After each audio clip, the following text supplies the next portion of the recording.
Dans les minutes qui suivent, je vais partager avec vous comment vous pouvez vous inspirer de l'entreprise Apple pour gérer votre boîte, votre activité d'indépendant, surtout quand vous êtes seul en fait.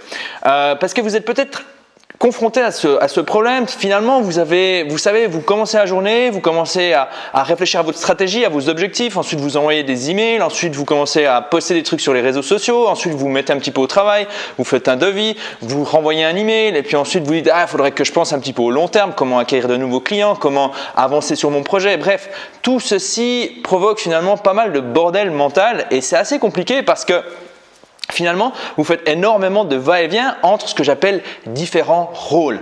Et donc maintenant, on va zoomer un petit peu sur l'entreprise Apple, ok? Parce que Apple, finalement, c'est une entreprise qui a beaucoup de succès. Évidemment, vous n'avez pas le cash flow d'Apple.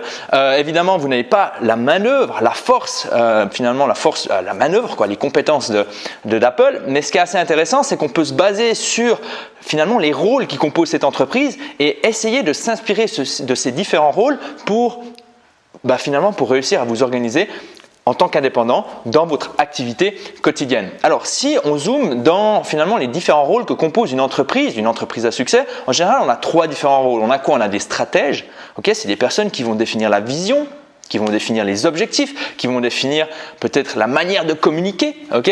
Ensuite, on a quoi? On a des managers. Donc, les managers, ils vont faire quoi? Ils vont organiser les ressources, ils vont gérer les ressources, ils vont gérer l'énergie, ils vont gérer l'argent, ils vont gérer le temps.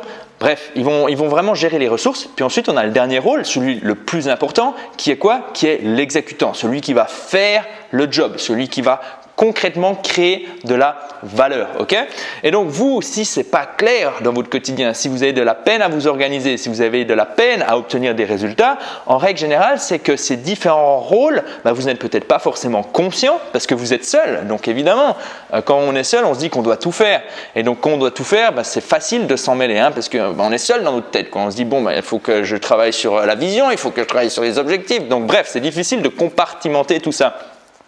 Mais quand on commence à prendre conscience de ces différents rôles, on peut se dire « Ah, mais moi, peut-être que dans ma semaine, ça pourrait être intéressant de faire quoi ?» Finalement, de délimiter un moment où je vais prendre la casquette du boss. Ok, Steve Jobs, enfin non, c'est plus Steve Jobs, c'est Tim Cook là, voilà. Et puis ensuite, on a quoi? On a donc le boss, ensuite on a quoi? On a des managers, ok, un moment dans la semaine où on va faire le manager et un moment dans la semaine où on va exécuter. Okay. Donc là, je vais checker mes notes juste pour voir si je suis en train de tout dire parce qu'il y a vraiment pas mal de choses qui sont importantes. Donc voilà. Donc en fait, vous prenez votre calendrier et vous allez définir dans votre semaine des moments où vous allez travailler sur vos objectifs, vous allez voir ce qui s'est bien passé, ce qui s'est pas bien passé, etc. Des moments où vous allez voir, ok, est-ce que j'ai de l'énergie, est-ce que le travail que je fournis est de qualité, est-ce que je pourrais pas faire des checklists, est-ce que je pourrais pas améliorer certains process, est-ce que je pourrais pas travailler sur mon environnement. Donc ça, c'est le rôle du manager. Et donc pour terminer, on a l'exécutant, celui qui va travailler. Donc maintenant, moi je prends un exemple, ok, je prends un exemple qui colle à mon monde, ok, création de contenu régulière. Donc en général, le dimanche soir, qu'est-ce que je fais? Je fais le job du boss. Donc là, en ce moment, j'ai un call avec Fabien. Donc Fabien, qui est finalement un accountability partner. Donc c'est une personne avec qui je vais lui envoyer tous mes objectifs toutes les semaines, donc mes objectifs de la semaine. Et le dimanche, on se voit, on discute de comment ça s'est passé. Donc un petit peu avant cette séance, je vais faire mon job de boss. Donc mon job de boss, c'est quoi? C'est de dire, ok, est-ce que la stratégie est alignée? Est-ce que ce que je suis en train de faire rapporte des résultats? Donc je vais jeter un œil à mes indicateurs SEO, donc référencement. Je vais regarder quoi? Je vais regarder si j'ai fait des ventes, ok? Je vais regarder ce genre de trucs. Je vais peut-être établir quelques contacts avec de nouvelles personnes. Alors, je ne vais pas forcément envoyer les mails le dimanche, mais je vais préparer les mails. Okay, ça, c'est ce que je fais le dimanche. Mais bon, vous, si vous êtes allergique au travail du dimanche, ce qui est très bien, vous pouvez faire ça le vendredi, vous pouvez faire ça le lundi, peu importe. Mais il faut le faire un moment dans la semaine. Okay, ça me prend 3-4 heures avec le call, avec Fabien, etc. Donc ça, c'est le job du boss. Mais une fois que c'est fait, dans la semaine, je ne vais pas commencer à revoir mes indicateurs. Ok, parce que finalement, ça peut me perturber dans mon travail. Donc, une fois que ça c'est fait, il y a le travail du manager. Le travail du manager, il va faire quoi? Le travail du manager, il va attribuer le travail quotidien à l'exécutant. Il va dire aujourd'hui, tu fais ça. Aujourd'hui, tu vas travailler sur ça. En lien avec quoi? Avec les objectifs du boss. Okay, donc en gros, c'est quoi? C'est tous les matins et tous les soirs, je prends 5-10 minutes, peut-être des fois 15 minutes, 20 minutes pour établir le travail de la journée. Donc là encore, on ne va pas partir sur énormément de tâches. En général, c'est 5-6 tâches maximum, mais des tâches qui sont importantes, vraiment importantes, qui sont en lien avec quoi? Avec les objectifs établis par qui? Par le boss. Vous l'avez deviné. Okay, et donc il y a ça, et donc on va vraiment se mettre dans la peau du manager, et on va également analyser les plaintes de l'exécutant, parce que l'exécutant des fois il se plaint, il se dit ouais il y a trop de travail, je procrastine, mon environnement c'est de la merde, il y a du bruit, j'ai besoin de plus de café par exemple, ouais, j'ai besoin de plus de café quoi. Et donc là le manager il va faire quoi? Il va dire ok, on va te fournir plus de café, on va te fournir plus de pour que tu puisses faire bien ton job, ok. Et donc là tout ça c'est dans ma tête, hein, donc ça fait un peu schizo comme ça, mais c'est assez ça fonctionne bien. Et donc, on va faire ça, on va vraiment essayer d'améliorer les process de l'exécutant en utilisant des checklists, en utilisant des modèles, par exemple des modèles de prise de décision, en utilisant quoi? En travaillant en disant cet ordinateur il n'est pas bien, ce logiciel il n'est pas bien, etc. Donc, on va vraiment faire des petites améliorations. Et donc ça, réparti sur une semaine, c'est, je dirais, une demi-journée. Ok? Donc, réparti sur une semaine, c'est une demi-journée, mais en général, le travail du manager, c'est le matin et le soir. Le soir, en général, c'est pour éviter de prendre du travail à la maison ou éviter d'avoir des idées qui tournent en boucle. On va simplement se dire, OK, qu'est-ce que j'ai fait aujourd'hui? OK, blablabla, qu'est-ce que je vais faire demain? Bon, maintenant, je déconnecte.